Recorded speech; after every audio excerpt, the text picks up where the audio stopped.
Sudah Sudah, terlihat? Pak. Sudah, ya. Oke. Kita mulai dari halaman belakang dulu ya. Ada appendix halaman 120. Nah, nanti kita akan buka penjelasannya di awal bab 5 ini. Jadi untuk bab ini kita mulai dari lampiran dulu atau dari appendix. Appendix ini hanya 2 halaman ya. Hanya 2 halaman. Yang ini akan sangat memudahkan kita memahami bab 5 ya. Lampiran ini menjelaskan efisiensi dinamis ya, atau dynamic efisiensi. Dalam bahasa matematik, bahasa matematiknya ini tentu Anda kalau sudah lulus pengantar mikro, lulus mikroekonomi 1, lulus mikroekonomi 2, seharusnya sudah familiar karena ini gampang banget ya, kalkulus yang biasa. Mari kita pahami sama-sama ya. Assume that the demand curve for a depletable resource, anggap saja, assume itu anggap, asumsi. Kita anggap bahwa kurva permintaan, ya,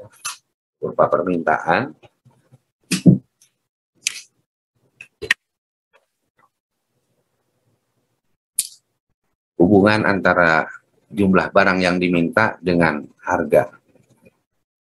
Teorinya berhubungan, korelasinya negatif. Ya. Ide fungsi daripada harga. Ya. Jadi semakin tinggi harga, sebut saja dari P1 ke P2 gitu ya, maka permintaannya akan turun. Nah, dari sini kita tahu nih fungsi permintaan kan. Maka pada lampiran ini ya dia menuliskan fungsi permintaannya bersifat linier. Ini linier. Nah, ini linier. Linier itu ya seperti ditampilkan di sini. Nah, dia di sini menganggapnya Q itu adalah sumber daya yang dapat habis, yang bisa habis. Ya, sumber daya yang bisa habis. Ingat-ingat nih ya. Jadi P itu adalah harga. Oke. A itu adalah konstanta, yaitu harga maksimum ketika tidak ada permintaan terhadap sumber daya ini. B adalah koefisien. Nah, dianggap bahwa Q ini adalah sumber daya yang dapat habis. Ya, misalnya sumber daya minyak. Sumber daya minyak kan bisa habis. Jadi pada dasarnya sumber daya itu ada yang tumbuh secara biologis. Contohnya adalah ikan di laut, sumber daya ikan. Kemudian sumber daya hutan, yaitu tumbuh dengan proses biologi. Nah, tapi semacam sumber daya minyak, ya, kemudian batu bara, kemudian timah, nikel, bauksit. Nah, itu mengikuti proses geologi. Sehingga proses geologi ini kan nggak ada jantan, nggak ada betina kan. Nggak ada jantan, nggak ada betina. Itu stok yang ada di dalam perut bumi.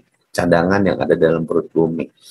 Jadi kalau pengambilannya tidak terkelola secara optimal, maka sumber daya itu bisa habis. Ada faktanya nggak? Ada. Ya, saya beri contoh saja Indonesia.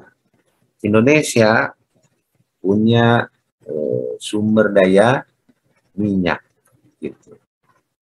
Sumber daya minyak. Dulu, sebelum tahun 2010, Indonesia masuk ke dalam negara OPEC. OPEC itu, ada yang tahu?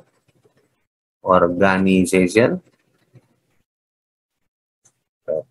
Petroleum Export Countries. Organisasi negara-negara pengekspor minyak. Indonesia masuk ke dalam OPEC. Termasuk Amerika, Rusia, ya, Turki, negara-negara di Arab, itu semuanya anggota OPEC. Organisasi negara-negara pengekspor minyak, ya. Gitu. Nah, 2010 Indonesia keluar. Indonesia keluar. Kenapa? Nggak bisa ekspor lagi kita. Masih ada kecontohan pihak dari pasar dan kalau pengawas merasa bebas. Itu Cecep di mute dulu, cek suaranya. Oke. Kenapa nggak bisa ekspor? Kalau ekspor, kita kekurangan supply, atau kita kekurangan pasokan untuk domestik, untuk dalam negeri. Kalau banyak diekspor kan kita kelangkaan. Sekarang saja nih, kemarin saya per kali tuh susah, ya. Saya dapat Pertamax kemarin tuh. Jadi 2010 Indonesia tuh sudah bukan lagi negara OPEC. Ya, itu menjelaskan bahwa sumber daya minyak itu termasuk depletable, dapat habis. Nah, sekarang kita produksi itu untuk kebutuhan domestik aja, nggak bisa diekspor ke negara lain, nggak bisa. Nah, selain sumber daya minyak, ya tadi ya, batu bara, kemudian nikel, timah, boksit, emas, ya, itu termasuk depletable resource atau sumber yang dapat habis. Ya. Diasumsikan fungsi permintaannya ini linear dan stabil sepanjang waktu, tidak ada guncangan gitu. Nah, ini adalah inverse atau kebalikan daripada fungsi permintaan. Aslinya kan ini Q fungsi daripada harga. Ya, kalau di inverse berarti harga fungsi daripada permintaan. Itu secara matematika sah-sah saja. Nah, jadi persamaan ini adalah harga, sebut saja sumber daya minyak saja ya, depletable resources-nya kita anggap ini sumber daya minyak. Ini adalah harga minyak per barel pada tahun T. Ya, tahun T itu bisa 2010, 2020, 2030, dan seterusnya. Diringkas dengan subscript T.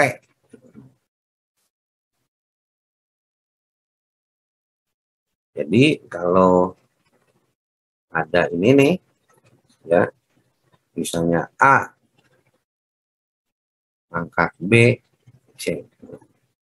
B itu disebut dengan superscript. Saya akan banyak mungkin menggunakan istilah-istilah ini. Kalau di atas itu superscript. Kalau di bawah adalah subscript. Oke? Subscript dan superscript. Kalau di atas apa, Deti Nursyada? Kalau di atas apa namanya? Kalau di atas superscript, kalau di bawah subscript, Pak. Oke. Jadi subscript T ini adalah menunjukkan waktu, ya. Jadi harga tahun 2010, harga tahun 2020, dan seterusnya dan seterusnya. Oke. A ini adalah harga ketika Q-nya sama dengan 0. Kita pakai logika dasar dulu saja, ya. Balik sini.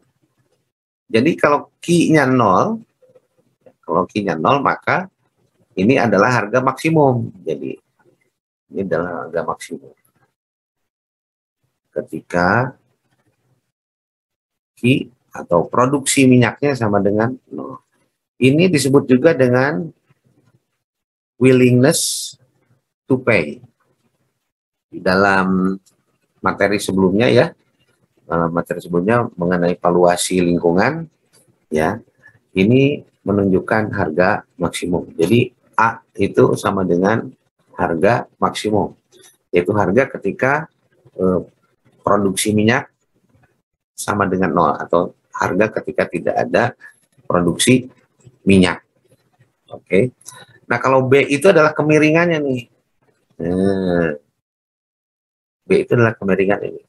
Ini kan delta P atau delta harga, yang bawah ini adalah delta Q.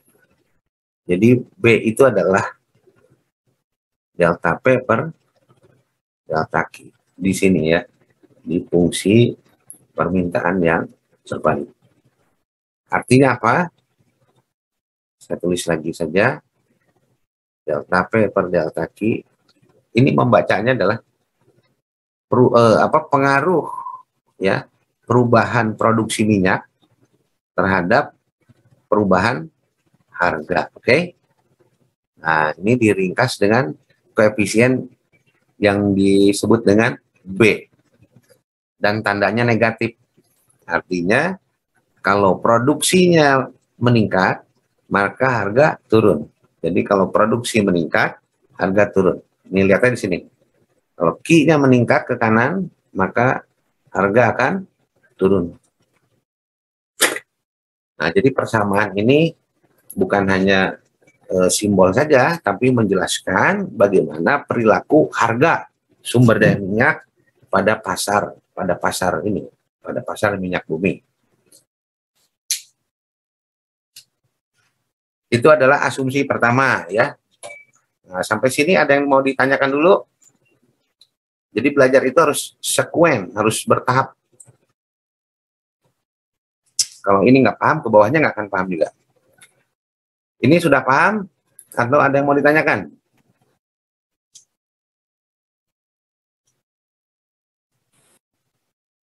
Halo? Paham, Bapak. Ada yang mau ditanyakan? Zahra? Kalau belum, Pak. Kalau belum berarti paham. Insya Allah paham. Oke, kalau gitu saya tanya, apa A itu? A itu harga maksimum suatu barang. Jadi kalau misal Q-nya itu sama dengan 0, A-nya itu semakin tinggi. Dia itu harga. Oke. Satu lagi. Saya tanya Najwa. Kalau B itu apa, Najwa? Bapak maaf, saya baru join, tadi di rumah mati lampu. Oke. Sheila. Jadi B itu apa, Sheila? Jadi B itu delta P per delta Q atau harga, elastisitas harga. Bukan elastisitas harga. Soal elastisitas, bukan elastisitas harga nih. Saya tunjukkan lagi. Ini nih. Jadi ngebacanya gimana tuh? B. Ketika Q-nya bertambah, maka harganya semakin menurun. Jadi B itu adalah pengaruh jumlah produksi minyak terhadap harga kan? Gitu ya. Oke. Saya lanjutkan. Nah, kemudian cerita berikutnya, total benefit atau manfaat total dari mengekstrak sumber daya minyak ini. Oke, jadi cerita berikutnya adalah bagaimana manfaat totalnya kalau minyak itu diambil itu extracting, ekstrak pada tahun T. Nah, then the integral of this function, the area under the inverse demand curve ini. Ya. Jadi kata kuncinya adalah manfaat. Oke, saya jelaskan dulu ya. Tadi kita punya kurva permintaan ya. Ini makanya teori mikro itu penting banget. Nah, punya kurva permintaan. Ya, kita tahu kalau ini itu adalah B, min B sama dengan delta P per delta Q atau pengaruh Q terhadap harga ya. Oke. Integral itu luas segitiga di bawah kurva permintaan. Nah, ini adalah integral. Jadi operator integral itu gini kan, integral ya. Tadi A min B Q, DQ. Operator integral ini adalah bahasa matematik untuk mencari luas. Mencari luas. Luas apa? Luas segitiga ini. Paham? Nah, luas segitiga ini yang disebut dengan total benefit. Jadi kalau garis miring ini adalah fungsi permintaan, ya, di mana tercermin melalui koefisien B gitu, dan menjelaskan hubungan jumlah produksi dengan harga. Nah, kalau luas segitiga ini adalah menjelaskan total manfaat, total benefit dari, ya, pengambilan, total benefit atau total manfaat dari pengambilan sumber daya minyak, bukan minyak goreng ya, minyak mentah. Paham sampai di sini? Ada yang ditanyakan?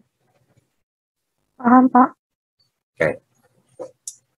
Nah, kalau secara logika ya gampang saja sebetulnya. Kalau harga maksimumnya misalnya 10 ya. Oke.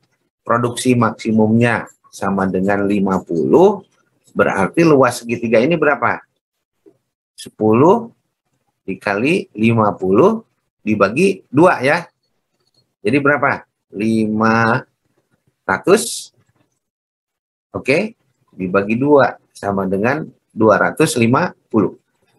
Kenapa dibagi 2? Sebetulnya kan ini segi 4 kan? Ya. Kalau 10 dikali 50 itu kita menghitung luas segi 4 ini. Nah, yang kita cari adalah luas segitiganya. Oleh karena itu dibagi 2. Tapi persoalan ekonomi kan tidak semudah itu kan. Tidak berukuran 2 dimensi. Oleh karena itu menggunakan bahasa integral. Nah, inilah definisi dari total manfaat. Sekali lagi, ini adalah definisi total manfaat. Definisi total manfaat. Jadi definisinya seperti itu. Integral daripada fungsi permintaan. Oke. Kalian harus download ini. Rata-rata karena banyak yang belajar dari PowerPoint, kemudian belajarnya nggak serius, sudah mau TS belum punya buku, ya. Jadi matematikanya harus di-refresh lagi.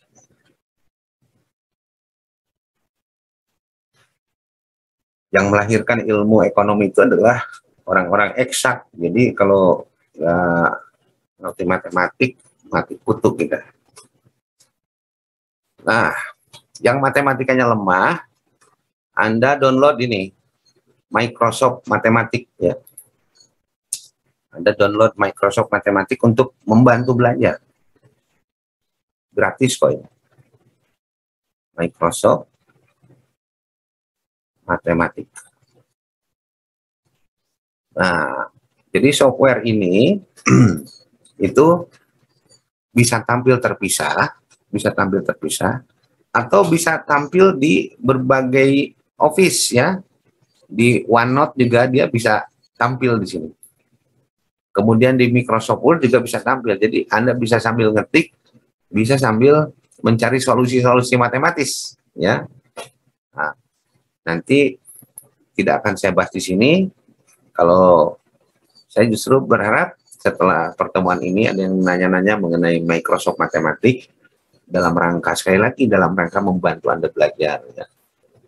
Itu bisa langsung ditanya ke saya. Nah, tadi kan variabelnya adalah Q kan? Ya. Itu. Kemudian fungsi permintaannya A min B Q kan? Tuh. Ini terlihat nih? Terlihat, Pak. Oke. Langsung keluar tuh solusinya. Ya. Nah, ini integral daripada fungsi permintaan, dari fungsi harga tadi ya. Integralnya adalah ini. Ingat-ingat nih, catat nih. Ya. Min B Q kuadrat per 2 plus AQ plus C. Ya, kan sama dengan ini. Cuman C-nya tidak ditulis. Di sini C tidak. C itu konstanta. Bisa berapa saja gitu kan. Bisa berapa? Bisa 1, bisa 2, bisa 1.000.000. Konstanta yang tidak diketahui. Tapi ini kan bahasa yang sifatnya abstrak ya. Oke. Jadi ini juga kita bisa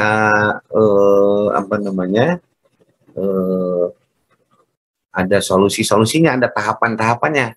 Tahapannya bisa ditampilkan ya di Microsoft Matematik ini. Jadi Anda yang lemah dengan matematik, di sini dia akan menjelaskan prosesnya ya. Akan menjelaskan prosesnya. Kita ada nggak sih?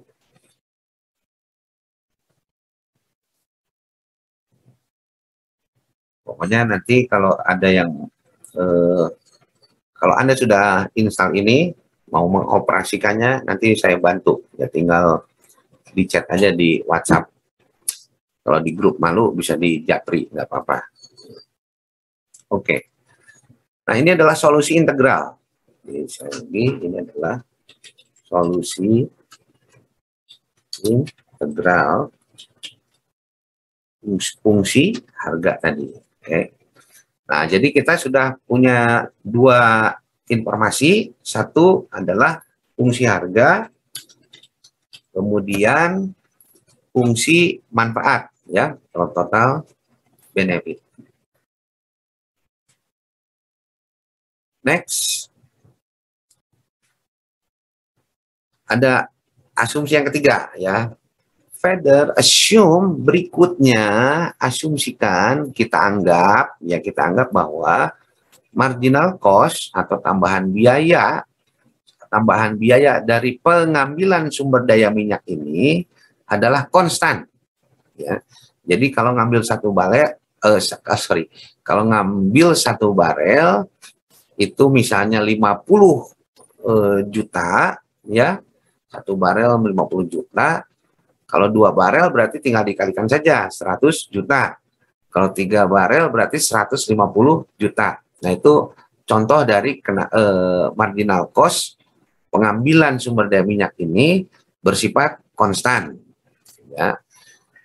And therefore, dan karena itu total biaya pengambilan minyak ini berapapun jumlahnya gitu ya pada tahun T dapat kita definisikan seperti ini. Nah, ini adalah C, ini adalah marginal cost.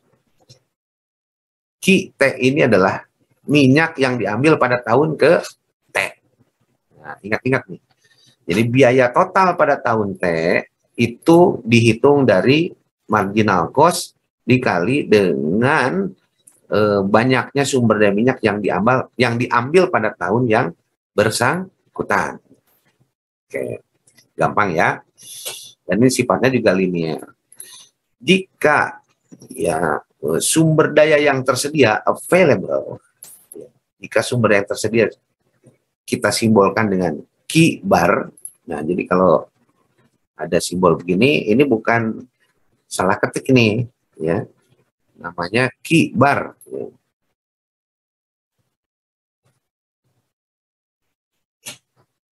Q bar. Q-nya besar, jadi jangan disamakan dengan Q kecil. Kalau Q kecil itu adalah jumlah minyak yang diambil. Kalau Q capital itu adalah stok atau jumlah sumber daya minyak yang tersedia. Stok atau jumlah sumber daya minyak yang tersedia. Lanjutkan. Jadi sudah 3 asumsi ya. Asumsi pertama adalah fungsi harga. Asumsi yang kedua adalah total benefit. Ya, asumsi yang ketiga adalah fungsi biaya. Oke. Jadi kita sudah punya 3 asumsi ya. Nah, ini adalah masalah ekonominya. Ya. Jadi persamaan ini adalah masalah ekonomi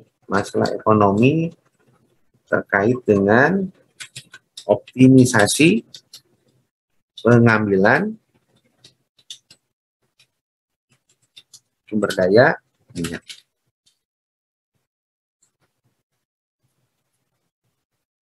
Oke, coba diresapi pelan-pelan.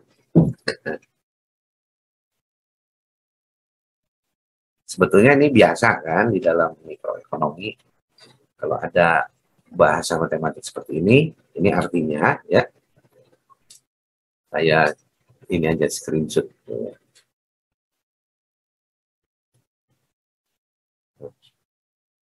Oke. Nah,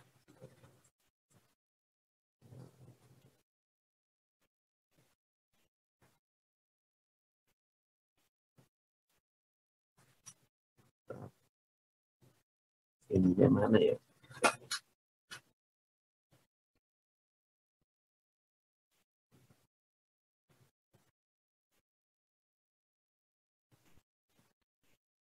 Tuh.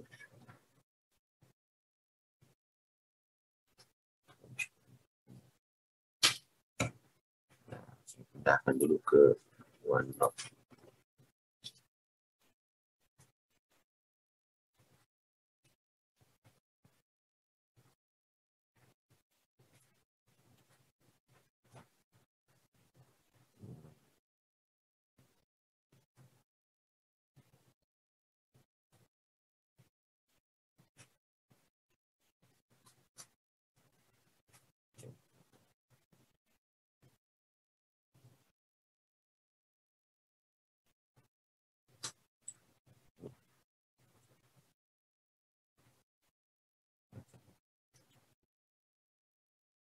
Tadi kok bilang.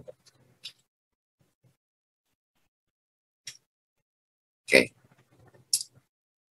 Nah, ini artinya kenapa disebut dengan masalah ekonomi ya. Ini kalau kita baca itu adalah maksimumkan. Apa yang dimaksimumkan? Yang dimaksimumkan adalah ini. Ya. Ini tuh apa? Ada key, maksimumkan key. Key itu adalah pengambilan sumber daya minyak kan? Oke. Kalau ada simbol begini, ini adalah jumlah. Sigma ya, itu jumlah. Dari mana?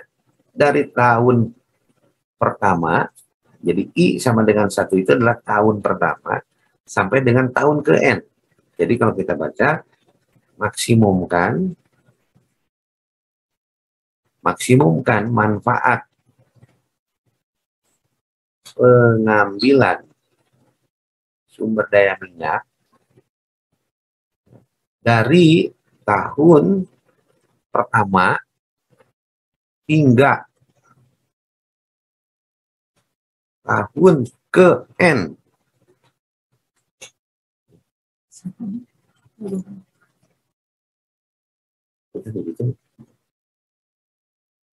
Dari tahun pertama hingga tahun ke N.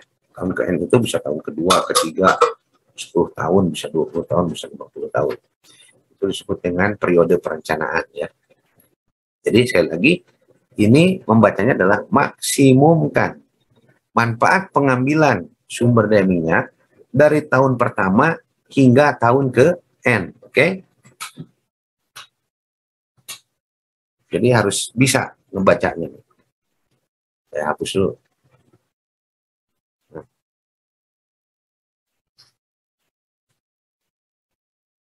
Dengan mempertimbangkan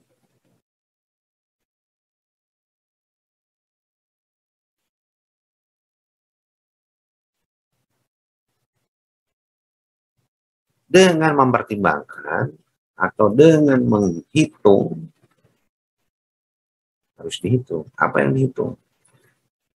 Stok atau cadangan minyak yang tersedia. Ini harus dihitung. Nah, itulah membaca persamaan ini, ya. Membaca persamaan yang ditampilkan di buku Tittenberg ini. Oke, kita bedah ini sedikit lagi. Nah, di sini ada lambda. Nah, nanti saya jelasin lambda itu apa ya. Ada lambda.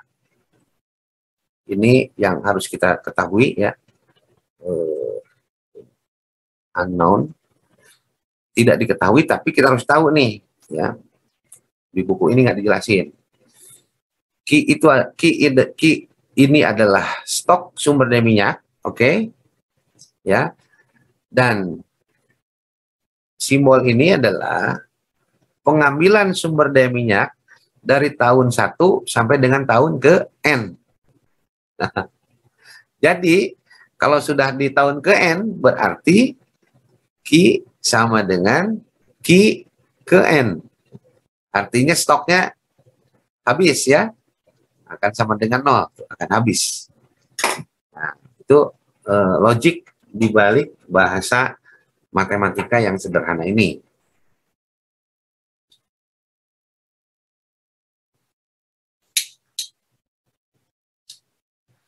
Kalau ada yang pusing, langsung tanya ya, jangan ditunda-tunda. Kalau ditunda-tunda nanti makin pusing. Justru saya senang dengan mahasiswa yang bertanya itu, saya senang. Jadi mahasiswa itu jangan sok pinter. Ya. Kalau sok pinter nggak bisa belajar. Namanya juga sok pinter ya. Jangan kayak Crazy Rich lah ya. Orang Bandung juga ada kan Crazy Rich ya, si Sata. Orang Kota Baru Parahyangan loh, ya dekat rumah saya. Sama Ini Salmanan, Pak. Si Sata, karena gelo ya. Kan Crazy Rich, Crazy itu naon? Gelo, ya orang kaya gelo. Nah kita mah jangan jadi orang kaya gelo lah ya, orang kaya yang normal saja ya. Jadi nggak ngerti nih anak-anak muda sekarang tuh seneng banget dikasih gelar gitu ya, Crazy Rich. Biasanya Crazy dan gelo kan gitunya. Nah, jadi jangan mau ya. Oke. Ada sekali lagi ada yang ditanyakan sampai sini? Membaca ya, membaca masalah ekonomi yang diekspresikan secara matematis ini. Ini ya cara membacanya nih. Jadi ini sebetulnya kalimat nih ya, maksimumkan manfaat pengambilan minyak, oke, dari tahun pertama sampai dengan tahun ke N ya. Itu dengan mempertimbangkan stok minyak yang tersedia atau dengan mempertimbangkan cadangan minyak yang tersedia. Oh ya, tadi saya janji mau menjelaskan apa itu lambda ya. Nah, lambda itu kan begini, saya awali dari logikanya ya. Jika Y sama dengan AX, berapa A? A itu adalah dy per dx. dy per dx itu d per dx dikali ax. Oke, sama dengan, ini kan sama-sama x kan? Ya. Itu a dx per dx. Dx dibagi dx berapa? Noviana. Ini dx nih, dx bagi dx hasilnya berapa? Novi.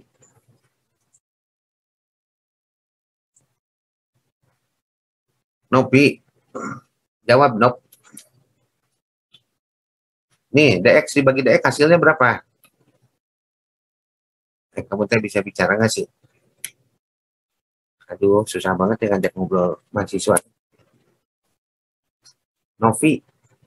Noviana Ramdhani. Astagfirullahaladzim, masa nggak kedengeran? Noviana Ramdhani.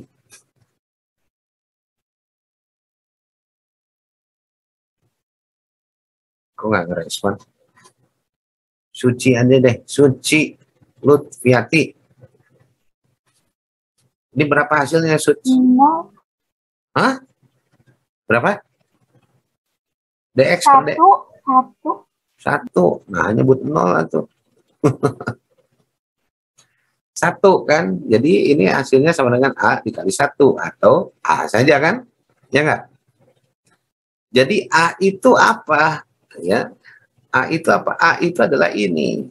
Gitu. DY per DX atau ya, kalau kita uraikan D per DX adalah perubahan variabel Y akibat perubahan variabel X. Jadi kalau ada D sama dengan delta, itu artinya perubahan ya. Itu artinya perubahan. Nah, jadi lambda itu kalau tadi ya ditulis apa? Plus lambda dalam kurung Q min pengambilan sumber daya minyak dari tahun pertama sampai dengan tahun ke N gitu ya. Berarti lambda ini adalah kalau kita misalkan ininya adalah Z gitu ya. Z lambda itu adalah turunan fungsi Z terhadap fungsi kekecilan.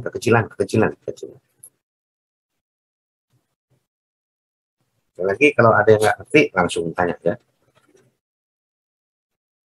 Nah, jadi kita ingin tahu kan lambda teh naon gitu ya. Nah, kalau kita asumsikan tadi fungsi tadi adalah Z, berarti dz per D kali ini D stok minyak ya.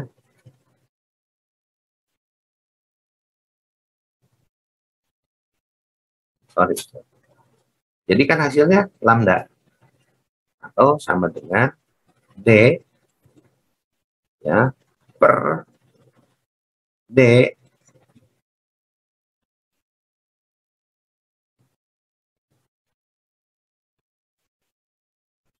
gitu dikali ya dikali lambda dikali ini.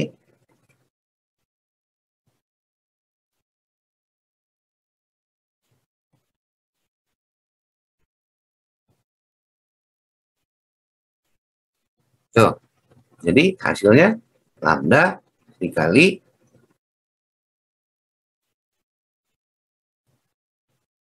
fungsi stok.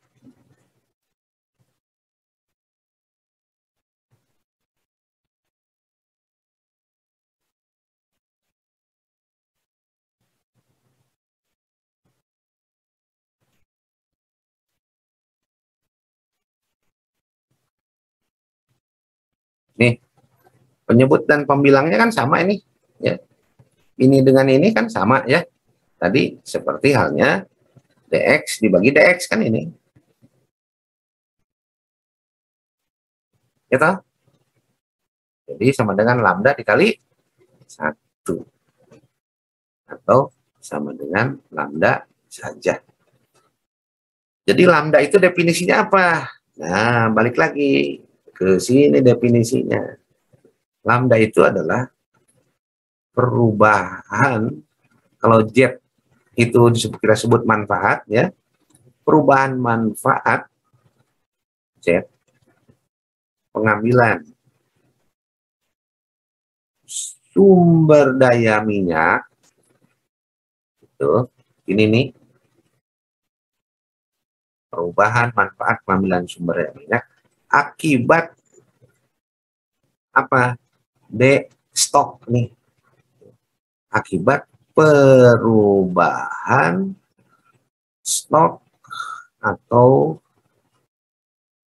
cadangan sumber daya minyak. Misalnya ada eksplorasi baru. Eksplorasi itu kata dasarnya kan explore. Explore itu mencari kan. Ya, Pertamina misalnya menemukan lagi sumber minyak baru misalnya ya di Cimahi misalnya. Nah, itu hasil eksplorasi. Jadi lambda itu mencerminkan dampak perubahan stok terhadap manfaat pengambilan sumber daya minyak. Oke. Nah, di buku tidak dijelaskan karena buku sudah menganggap Anda sudah advance di mikronya. Nah, tapi kan saya belum yakin betul Anda sudah advance di mikronya kan. Makanya saya jelasin lagi. Oke. Saya lanjutkan atau ada yang mau ditanyakan? Lanjut? Bapak izin bertanya. Boleh. Siapa nih?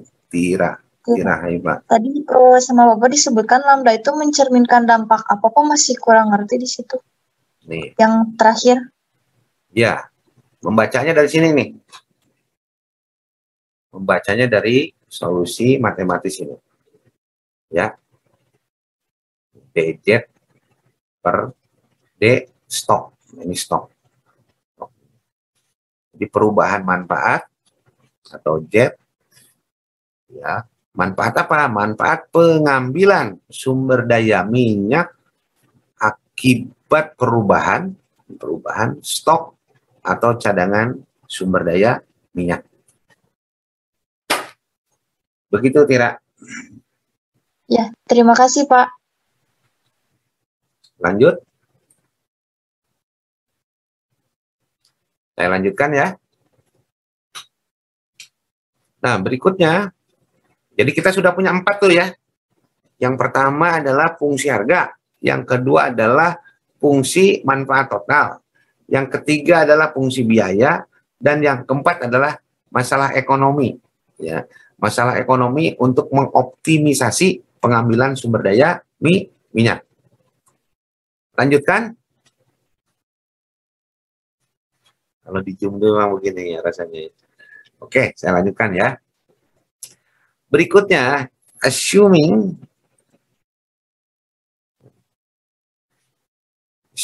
apa tadi assume itu? Lih? Assume itu apa tadi, Lih? Asumsi, Pak. Bahasa Indonesia non.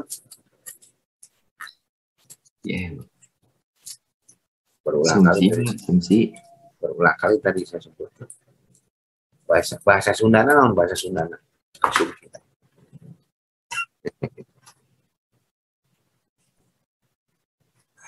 Sekali lagi ya, ini kalian tuh jangan sampai kelewat itu arti-arti kata. Asumsi sekali lagi adalah anggapan, menganggap ya. Paham, Bang? Anggapan itu nyata atau tidak, Lih? Nyata, Pak. Enggak lah, anggapan itu bisa nyata, bisa tidak, kan gitu. Ya kan? Saya menganggap Galih udah nikah. Nyata atau tidak? Tidak, Pak. Nah, saya menganggap Bu Ima sudah nikah. Nyata atau tidak?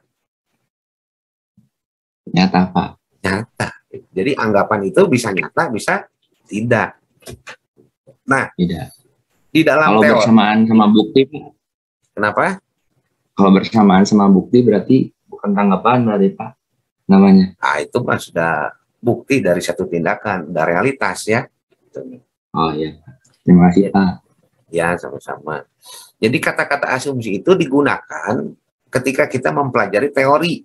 Teori itu pasti ada asumsi, pasti ada anggapan. Kalau nggak ada asumsi, nggak ada anggapan, itu sama saja saya sebagai dukun. Jadi Anda nggak belajar teori, tapi Anda nggak dukun ke saya. Gitu. Namanya teori ya harus ada anggapan. Jadi untuk mengatakan bahwa orang kampus ini benar-benar ilmiah nggak, ya mahal untuk mengatakan ilmiah itu nggak gampang. Karena kita masih menggunakan asumsi. Lah kenapa Pak pakai asumsi? Mata kita terbatas untuk melihat sesuatu ya. Ada jarak yang bisa kita tangkap dengan mata kan. Kalau objeknya udah 1 kilometer itu udah nggak bisa kelihatan. Saya aja dalam 4 meter itu udah burem itu, nggak bisa baca saya. Kayaknya setelah COVID ini, pas pandemi ini minus saya bertambah jadi 2 kayaknya. Nah, pendengaran kita juga kan terbatas ya, bener nggak? Apakah kita bisa dengar suara adzan di Mekah nggak? Tidak bisa. Ya. Tidak, Pak. Jadi panca indera kita terbatas. Karena keterbatasan kita, makanya kita menggunakan asumsi. Nah, ya, orang kampus atau akademisi ya sudah terbiasa menggunakan asumsi.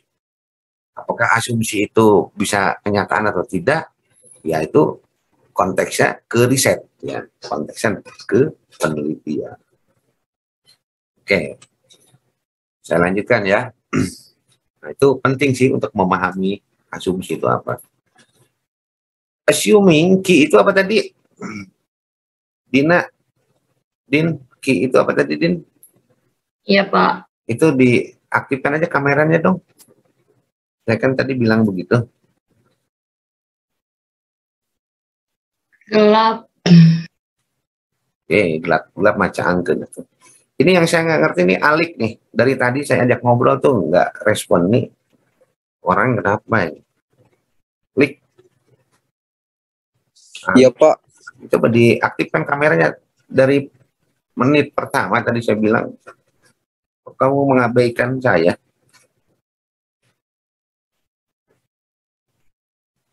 Halo?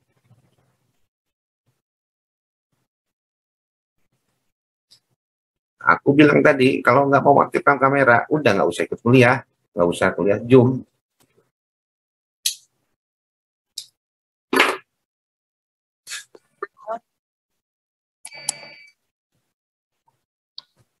Ini komunikasi ini harus benar ya. Kalau komunikasinya ngaco tuh, bukan pembelajaran yang bagus. Gimana sih Alik nih? Saya ngajak ngobrol kok. Iya, Pak. Bisa nggak diaktifkan itunya kameranya, Alik? Saya 2 device, Pak. Ya, mau 10 device lagi. Mau 10 device sih buat saya nggak ada masalah. Yang satu lagi ini lagi tadi udah sempat masuk, tapi keluar lagi, Pak. Enggak, kameranya diaktifkan. Tinggal diaktifkan aja kameranya, susah amat sih.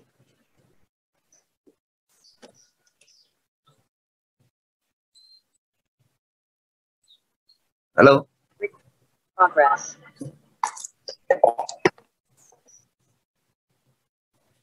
Kalau Anda di tempat yang tidak kondusif untuk belajar, ya nggak usah ikutan. Gitu. Aduh, ini jadi ini ya komunikasinya ya. Buat saya itu komunikasi penting. Buat semua dosen itu komunikasi penting. Oke. Saya lanjutkan lagi deh. Berikutnya kita anggap Ki itu apa tadi? Dina? Stok sumber daya minyak. Stok sumber daya minyak. Less than. Kurang dari permintaan. Oke. Jadi kita anggap bahwa stok minyak ini less than would normally be demanded. Jadi kurang dari apa yang diminta. Maka ya alokasi yang efisien secara dinamis itu berarti temporer. Dinamis itu mempertimbangkan unsur waktu. Dari tadi sudah ada isyaratnya ya. I dari 1 sampai dengan N. Nah ini disebut dinamis. Dinamis itu kaitannya dengan waktu. Harus memenuhi ini. Nah ini dari mana ya? Saya nyari snap nyari apa snapshot mana biasanya di sini ada ya. Oh ini. Nah ini saya ambil dulu.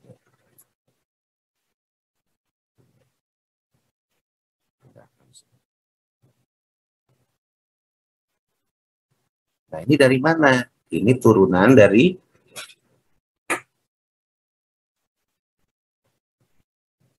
ini adalah turunan pertama dari masalah turunan masalah ekonomi optimisasi tadi ya. Optimisasi sumber daya SDM ya, sumber daya minyak.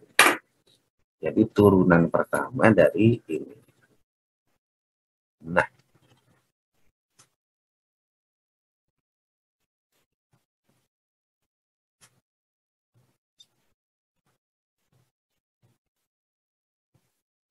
oke, turunan pertama dari sini adalah ini.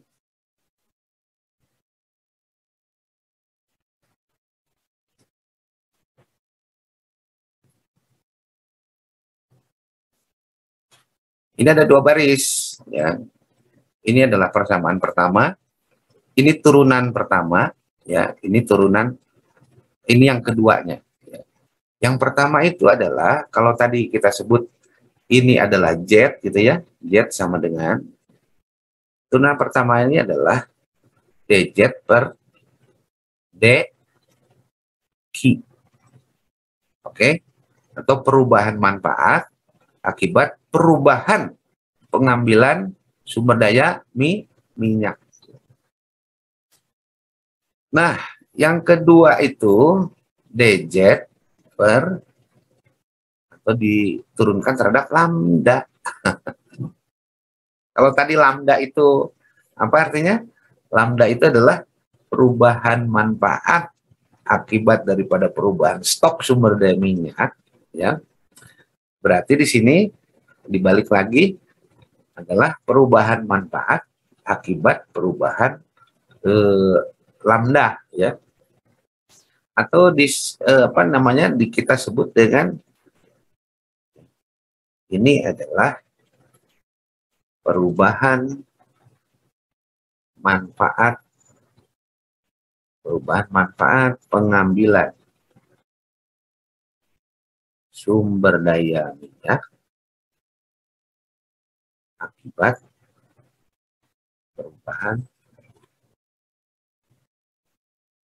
apa? Perubahan manfaat stok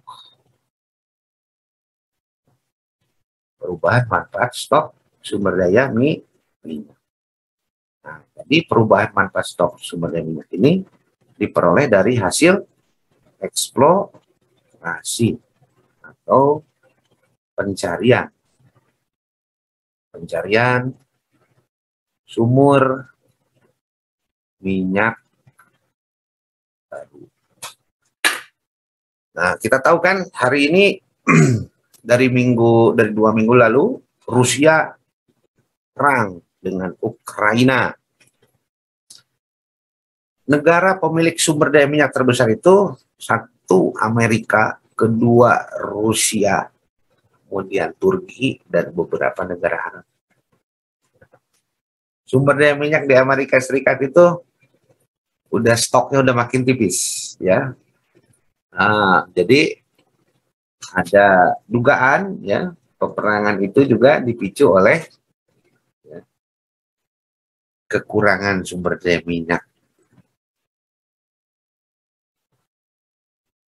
Sebetulnya teknologi-teknologi baru yang menggunakan bahan bakar biologi gitu kan, atau biofuel yang menggunakan listrik itu udah banyak gitu.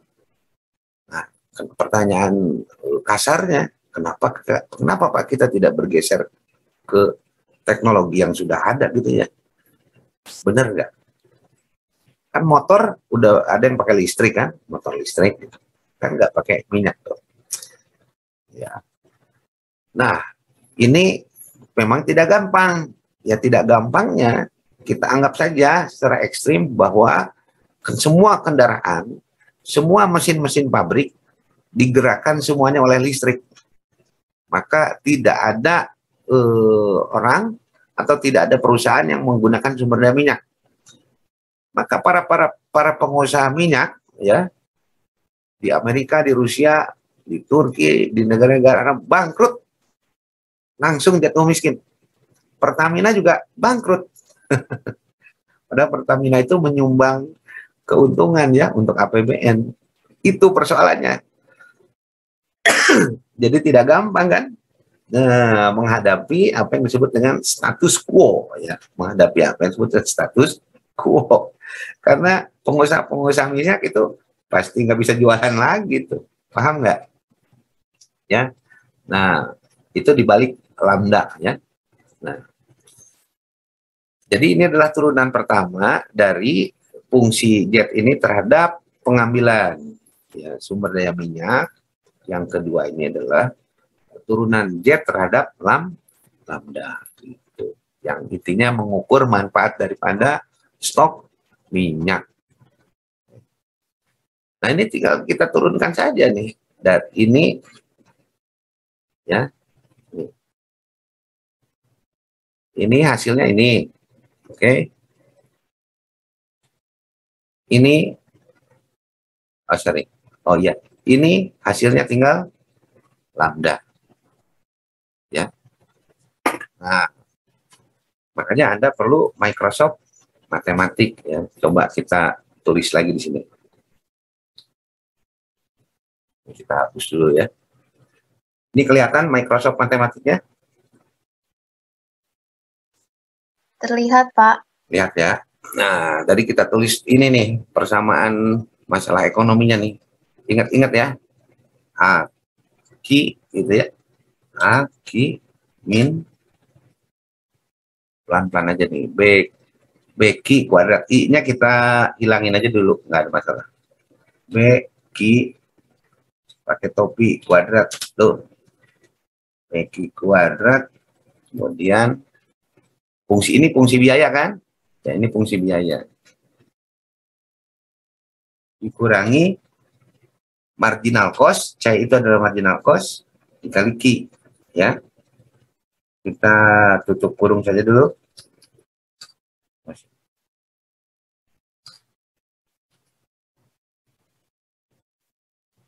Kurung dibagi, ini pembahasan di bab 3 nih, dibagi tingkat diskonto ini.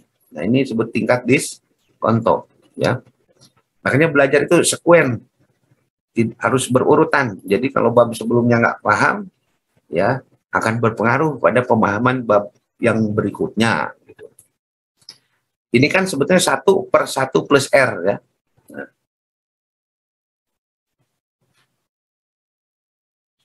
1 plus R itu adalah suku bunga kan?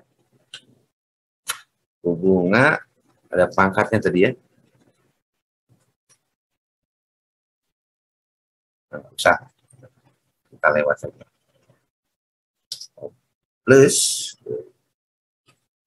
Plus lambda. Ini ada nggak tanda lambda? Lambda. Lambdanya kita ganti dengan apa ya? Dengan V lah ya, dengan V.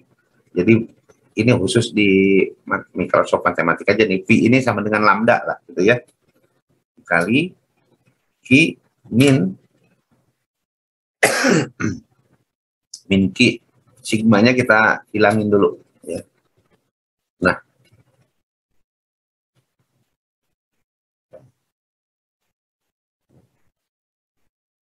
enter. Nah, kita ini tadi yang kita tulis ya. Kemudian kita turunkan ke Ki ya. Kita turunkan ke Ki yang ini. Kita turunkan ke Ki. Berarti di sini udah ada nih differentiate on Ki nih ya. Kita turunkan terhadap lambda, ini turunkan terhadap stok sumber daya minyak, ini diturunkan terhadap pengambilan sumber daya minyak dan seterusnya dan seterusnya. Jadi si software ini udah ngerti banget ya kebutuhannya. Kita turunkan dulu terhadap Ki. Ya. Dan ini hasilnya. Bisa di copy ya? Oke, bisa di copy.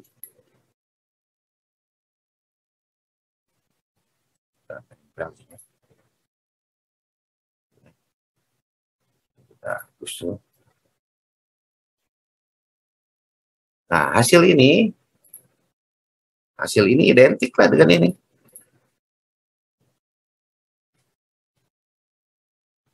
Ya. Identik dengan ini.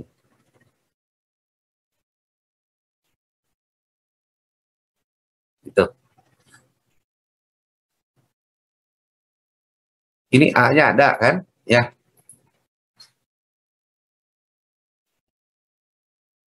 Oh, sorry. Nah, pakai merah aja. Ini A-nya ada, oke?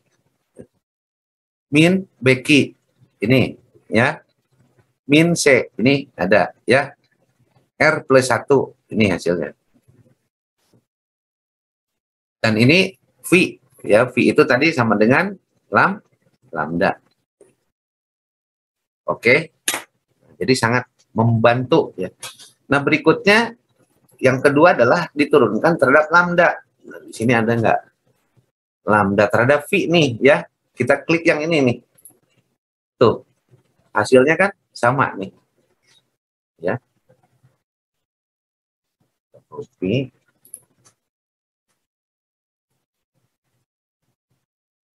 Oke, sama ya. Hanya tadi kita sigmanya kita hilangkan. Sigma itu kan hanya menunjukkan jumlahnya aja. Oke. Nah, berikutnya bukan hanya soal hitung-hitungan. Apa makna dari turunan ini? Itulah pekerjaan kita sebagai pembelajar ekonomi ya. Apa maknanya? Apa artinya?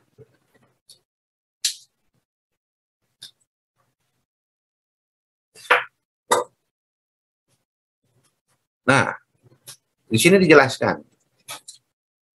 An implication of the first of these two equation, maksudnya yang ini. Ya.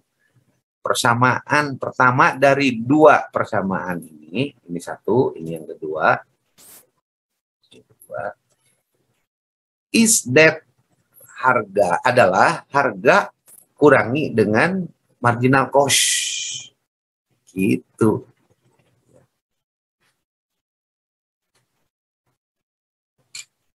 Harga dikurangi marginal cost. Tadi marginal cost itu sifatnya konstan ya. Berapapun jumlah pengambilan, biayanya sama.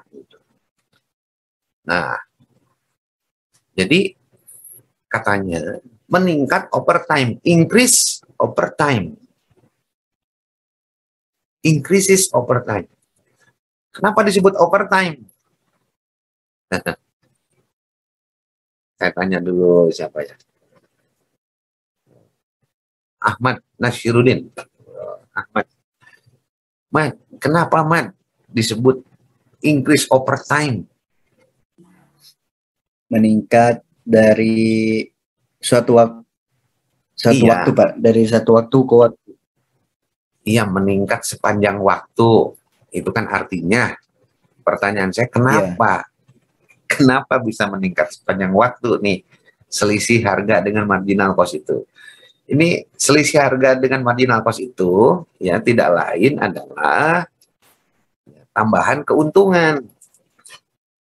Disebut dengan marginal profit atau tambahan keuntungan.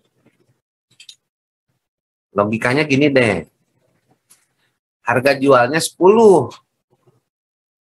Tambahan biayanya 5. 10 dikurangi 5 berapa? 5 kan? Ya kan? Nah, itu adalah keuntungan. Keuntungan dari per unit pengambilan sumber daya minyak. Jadi, P dikurangi MC ini disebut juga dengan marginal profit. Ada ini. Atau tambahan keuntungan per. Tambahan keuntungan per unit per unit ya, pengambilan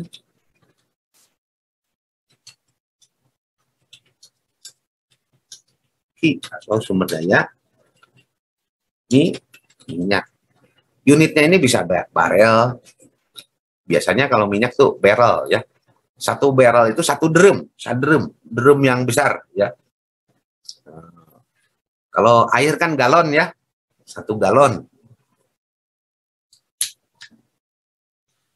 Jadi sekali lagi ini adalah marginal profit atau tambahan keuntungan per unit pengambilan Ki atau per unit pengambilan sumber daya minyak. Unitnya bisa barrel. Nah, tadi Ahmad ya. Kenapa Ahmad? Katanya Ahmad bisa disebut increase over time.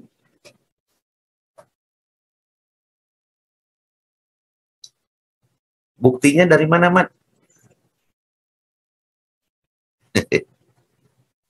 Dari marginal profit, Pak.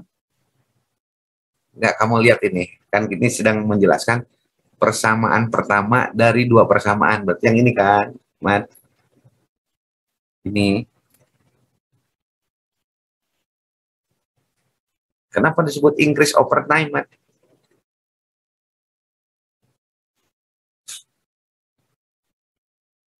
Ada yang bisa?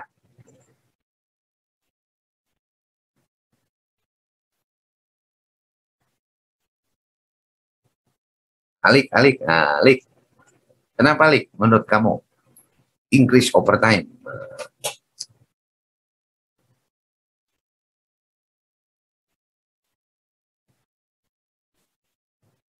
Alik Julfika. Silakan Alik. Kamu lihat ke sini nih. Lihat ke sini nih.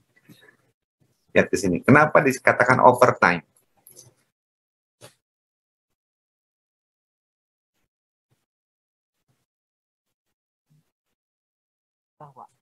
Kenapa, Lik? Gimana? Bentar, Pak. Sok. Suaranya kurang dekat, Lik. Sebentar, Pak.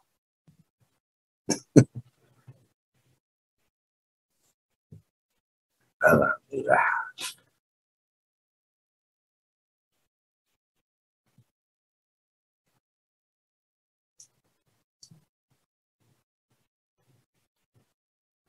Udah ketemu, Lik?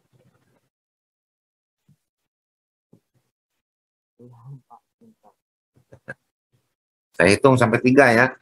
1, 2, 2,5, 3/4, atau 2,75, 2,76, 2,77. Oke, saya geser aja ke Firda Luciana. Fir, kenapa disebut meningkat sepanjang waktu, Fir?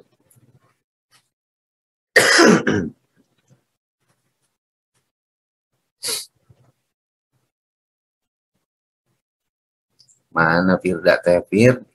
Dibuka mic-nya dong, kan saya ngajak ngobrol.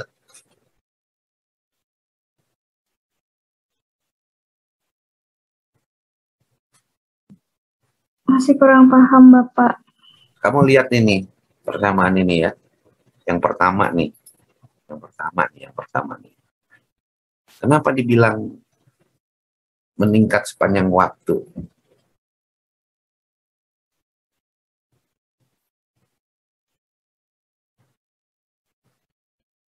Yang lain ada yang mau menjawab? Apa karena ada perbandingan waktu, Pak? Ya, di sini ditunjukkan oleh variabel apa? Di sini ditunjukkan oleh Sama variabel I. apa? I kan dari I itu awal tahun pertama sampai tahun ke N kan? Ya. Makanya dibilang di sini tuh apa namanya meningkat dari waktu ke waktu karena ada I-nya. Kalau cuma nangkepnya baru segitu, Pak. Oke, saya jelaskan ya. Nah, ini pentingnya matematik itu kan menggali pengetahuan. Gitu. Nah, ini perhatiin nih, perhatikan.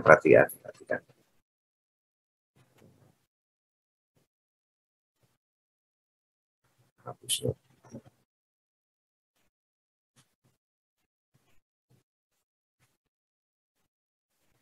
Karet itu ya.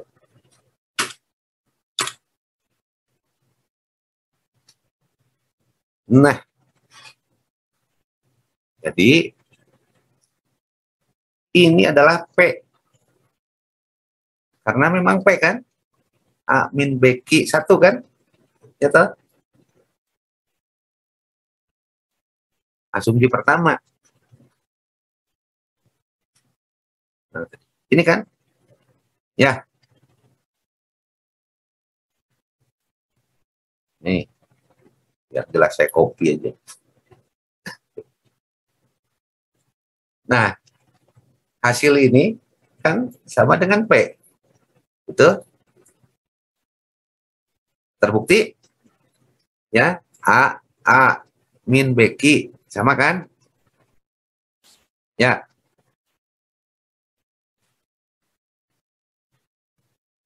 Ini adalah P. Dan C ini adalah tadi disebut dengan marginal cost. Jadi P dikurangi MC. Tapi ini ada tingkat diskonto. Jadi kalau kita uraikan, harga dikurangi marginal cost dikali 1 per tingkat diskonto. Nah, R ini adalah suku bunga kan. Kalau 1 plus R itu overtime. Apalagi dipangkat dengan waktunya kan. Waktu dari tahun pertama ya. Jadi disebut overtime itu karena ada tingkat diskonto. Tingkat diskonto.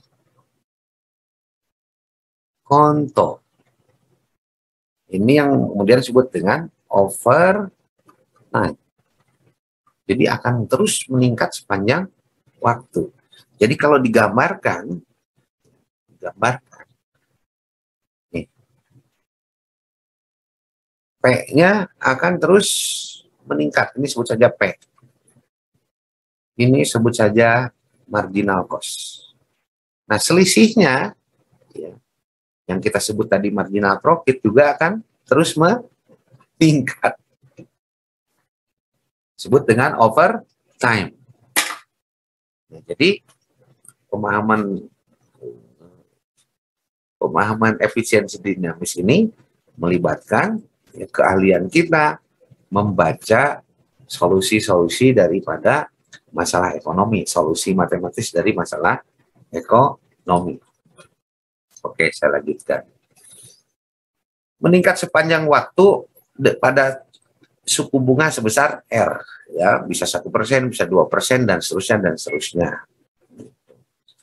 This difference, perbedaan antara harga dan marginal cost ini, atau tadi yang disebut dengan marginal profit, which is known the marginal user cost. Nah, jadi secara, kalau tadi ini bahasa mikronya marginal profit, dalam bahasa sumber daya alamnya disebut dengan marginal user cost.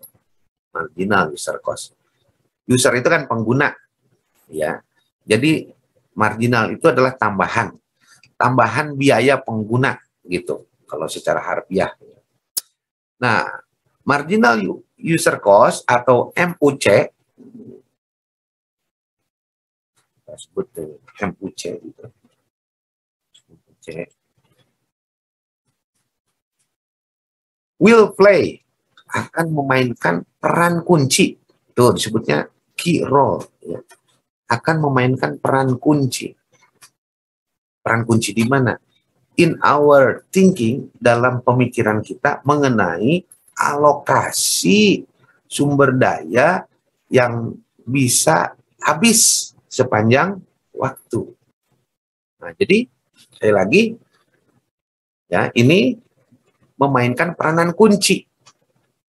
Will play a key role, ya, bagi kita ketika kita memahami ya, alokasi sumber daya minyak ini sepanjang waktu. Jadi seperti Pertamina nih, kan punya stok tuh. Indonesia itu kalau nggak salah per hari itu mengekstraksi minyak tuh kurang lebih 1 juta barrel per hari tuh. Jadi 1 juta drum ya. Drum yang gede tuh. Ya kurang lebih segede toren ukuran berapa liter gitu ya. Itu 1 juta drum per hari tuh. Nah, keputusan untuk 1 juta drum itu sudah mempertimbangkan nanti tahun 2023 berapa barel, 2024 berapa barel, 2025 berapa barel, sampai seterusnya. Itulah yang disebut dengan alokasi sumber daya minyak overtime. Jadi nggak gampang, ya. Apalagi ada salah satu organisasi masyarakat, ya, yang sampai sekarang mengatakan minyak itu harus gratis karena pemberian Tuhan. Ya gimana bisa? Kalau gratis tuh habis sehari juga. Kalau gratis itu kan harganya 0, ya kan? Kalau gratis itu harganya 0. Boro-boro minyak bumi. Sekarang minyak kelapa aja di Indonesia harganya sebelumnya berapa? 14 ribuan ya rata-rata. Di Malaysia itu 30 ribuan kalau dirupiahkan. Ya Pak, yang kalau saya punya duit, saya beli minyak di Indonesia harganya murah 14 ribu, saya jual di Malaysia 30 ribu. Untung 16 ribu kan? Ya toh? Dan dalam skema perdagangan internasional itu sah-sah saja. Apalagi kalau harganya 0. Ambil di Indonesia, jual ke negara lain kan.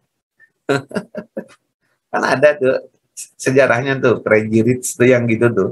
Dulu dia main minyak tuh, beli di Indonesia murah. Kenapa? Karena di Indonesia disubsidi. Dia dijual ke negara lain, dijualnya di laut. Harganya beberapa kali lipat tuh. Jadi gak gampang. Justru kalau harga minyak tuh jadi 0, jadi gratis, habis itu 2 tahun juga ada habis. Nah, terus anak cucu kita gimana? Nah, disitulah kita fungsi daripada tingkat diskonto itu, ya, fungsi dari tingkat diskonto itu yang ini, ya, pembagi ini tuh, ini untuk mengalokasikannya untuk generasi berikutnya, gitu ya. Jadi bukan dalam konteks riba di sini, suku bunganya bukan dalam konteks riba, tapi sebagai parameter untuk bisa kita hemat agar efisien secara dinamis. Untuk siapa? Untuk user. Usernya siapa? User sumber daya itu bukan hanya kita aja, kan anak kita, cucu kita, ya, buyut kita, udek-udek, jangkawareng dan seterusnya. Kalau di Sunda itu ada 14 nama keturunan, ya. Kalau satu keturunan itu ada 3 ini dari anak, ayah, aki gitu kan. Berarti 14 dibagi 3 ya. Berapa tuh? Ya. Sekitar 6 ya, 6 abad gitu. 6 abad. Jadi bukan persoalan yang gampang untuk mengalokasikan sumber daya alam itu. Nah, kita harus bergeser berpikirnya. Jadi alokasi sumber daya itu tidak hanya memikirkan keberadaan kita saat ini, tapi memikirkan juga generasi berikutnya. Karena kalau enggak, generasi berikutnya udah miskin, ya, punah itu, pasti punah. Nah, itulah salah satu pendekatan ekonomi untuk mempertahankan peradaban manusia nih.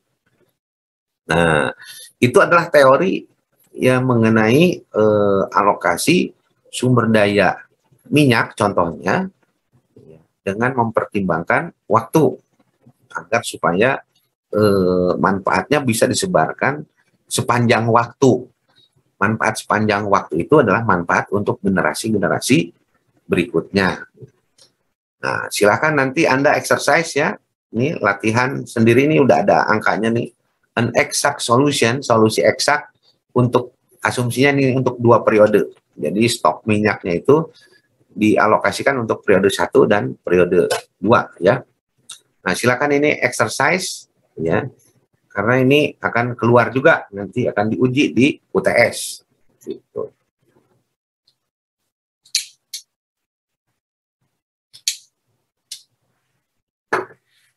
Nah, sampai ketemu nih solusinya. Jadi Q1 itu sebanyak 10 barrel. Jadi periode pertama diambil 10 barrel, periode kedua menurun sedikit 9,7 barrel. Nah, lambda ini adalah tadi ya, perubahan manfaat pengambilan sumber daya minyak akibat perubahan stok. atau disebut juga dengan harga bayangan. Jadi harga bayangan minyak. Harga bayangan minyak, harga bayangan stok sumber daya minyak itu kurang lebih 1,9. Bisa 1,9 dolar, bisa 1,9 mata uang apapun lah. Nah, ini kan contoh saja. Ya. Jadi keberadaan kita ditentukan oleh aktivitas berpikir kita.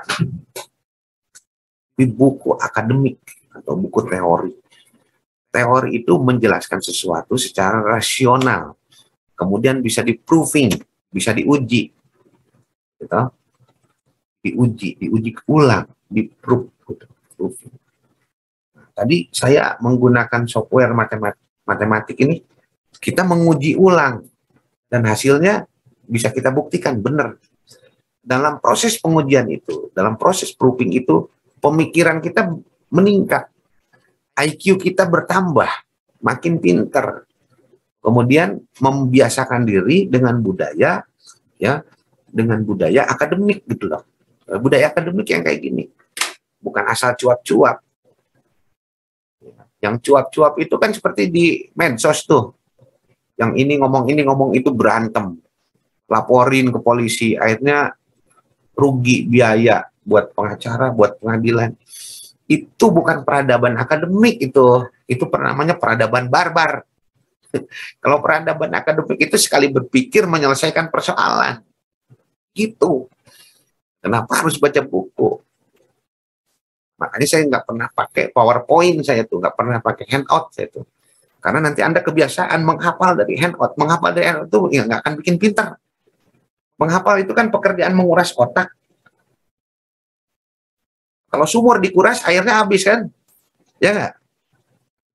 Jadi, jangan menggunakan cara-cara pengurasan otak. Justru otak ini harus kita tumbuhkan. Otak ini harus kita pupuk. Nah, dipupuknya dengan apa? Dengan buku. Liar, Pak. Lah, memang kalau untuk pintar itu harus liar dulu. No pain. No pain, no. Apa? Yusron. No pain, no gain. Kalau nggak sakit, nggak akan punya manfaat. Gitu. Yang tadinya malas baca buku, dipaksakan. Ya, doanya, Allahumma paksakan, ya Allah paksakan saya. Hanya itulah doanya. Paksakan saya supaya suka dengan buku, supaya suka dengan buku. Anda mau nggak anak-anak Anda itu nanti nggak mau baca buku? Memang Anda bisa menghidupi dia sampai dia nikah. Udah nikah dibiayain dari Anda. Sekaya apa sih Anda? Anda sulit mengoperasikannya, ya tanya dosennya. Dosennya saha? Dosennya saha? Iya saha namina. Abi sangka. Ya tanya. Takut marah Pak. Ya ampun. Ya walohi, saya mah kalau ditanya seneng ya, nggak guys walohi saya tanya. Catat. Saya nggak akan marah, justru saya senang. Anda kan anak akademi saya. Kalau Anda bertanya, Anda berarti pengen pinter. Masa saya tolak? Pasti saya kasih jawaban. Itu ya yang pertama. Yang kedua, ya persiapkan mau TS, siapkan apa? Kesehatan. Terus ulah nongkrong deui aya namanya. Ulah nongkrong sana, Senin udah mau ujian tengah semester. Belajar aja di rumah. Ya, habis subuh, sambil sholat subuh, jogging aja lah olahraganya, jalan-jalan, ya 30 menit itu udah cukup. Oke, terima kasih ya, selamat belajar. Oh ya, yang terakhir adalah tadi dicoba tuh, ada contoh soal yang eksak tadi, Titenberg bilang solution, exact solution, itu dicoba ya. Tadi Q1-nya 10, Q2-nya 9,7, lambdanya 1, berapa tadi? 1,9. Itu harus sampai ketemu. Karena dengan cara begitu Anda akan melakukan pembelajaran yang semestinya. Ada proving, ada pembuktian. Otaknya akan on the track. Gitu. Oke, selamat belajar. Sehat selalu. Yang belum punya buku, harus. Ya, mulai besok harus megang buku. Ya, nggak bisa baca buku di handphone tuh sulit. Saya menggunakan buku elektronik ini ya manfaatnya untuk menjelaskan melalui Zoom aja. Oke, terima kasih. Assalamualaikum warahmatullahi wabarakatuh. Waalaikumsalam. Waalaikumsalam. Ya, terus Kak. Terima kasih, Pak. Amin.